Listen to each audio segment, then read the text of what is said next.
किसी देश में लोकतंत्र कमजोर हो रहा हो और देश के लोगों को जब भी हिम्मत चाहिए हो तो हमारी ये दास्ता उनके लिए एक प्रेरणा बन सके।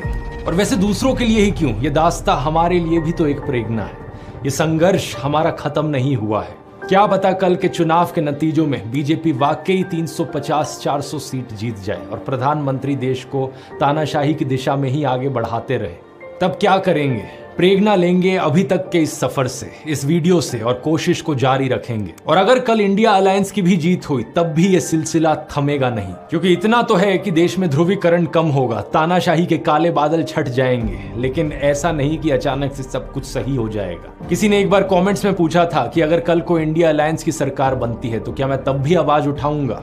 ऑब्वियसली उठाऊंगा, इस बात में कोई शक की गुंजाइश नहीं है। जब तक देश स्वर्ग नहीं बन जाता तब तक सुधार का स्कोप हमेशा है, तब तक आवाज उठानी बनती है, और जब सब ठीक भी हो जाए तब भी नजर बनाए रखनी पड़ती है।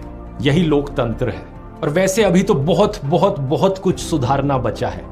कहाँ हम सपने देखते हैं देश को एक डेवलप्ड कंट्री बनाने की, लेकिन पिछले 10 सालों में हालत ये हो गई कि कुछ लोग पाकिस्तान से कंपैरिजन करने लगे। राजनीति में ईमानदार और शरीफ नेताओं की कमी है, एग्रीकल्चर में प्रॉब्लम्स हैं, बेरोजगारी का इशू है, पोल्यूशन एक मेजर समस्या है। सभी प्रॉब्लम्स को हाईलाइट करते रहना होगा, जो भी सरकार हो उनसे जवाब मांगते रहना होगा। मैं एक ऐसा देश देखना चाहता हूं, एक ऐसी दुनिया देखना चाहता हूं जहां पर हर इंसान साफ हवा में सांस ले, साफ पानी पिए, हर इंसान को ऊपर उठने का मौका मिले, कोई भेदभाव ना हो, कोई अन्याय ना हो, किसी की आवाज को नीचे दबाया ना जाए।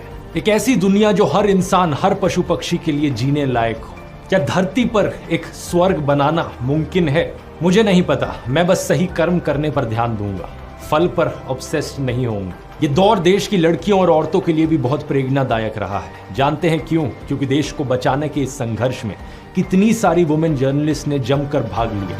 पूनम अग्रवाल, मनीषा पांडे, निधि सुरेश, आरफा खानम शेरवानी, फे डिसूजा, मीना कोटवाल, सर्वप्रिय सांगवान, प्रज्ञा मिश्रा, फातिमा खान, मीरा देवी, कुमकुम बिनवाल और भी जाने कितनी सारी जर्नलिस्ट, केवल मेट्रो सिटीज में ही नहीं बल्कि ऑन ग्राउंड लोकल रिपोर्टर्स भी। पत्रकारों के अलावा वुमेन इन्फ्लुएंसर्स ने भी एक अहम रोल निभाया। डॉक्टर मेडुसा, रैंटिंग गोला, कबीरान, गरिमा, नेहा सिंह राठौड़, किसी ने जोशीले अंदाज में अपनी बात रखी तो किसी ने सैटायर में, तो किसी ने गाकर। जो on ground public reaction videos होते हैं उनमें कितनी ही औरतें बड़े कॉन्फिडेंस से बोलती हुई दिखाई दी।